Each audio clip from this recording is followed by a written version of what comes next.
With bodies built to roam miles each day, they've been forced to spend endless hours, endless days, standing on cement floors, often while chained or otherwise cruelly confined.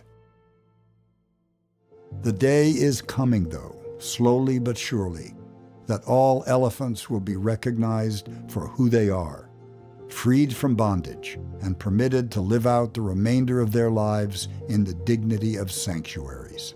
We are a nonprofit organization dedicated to making this change a reality.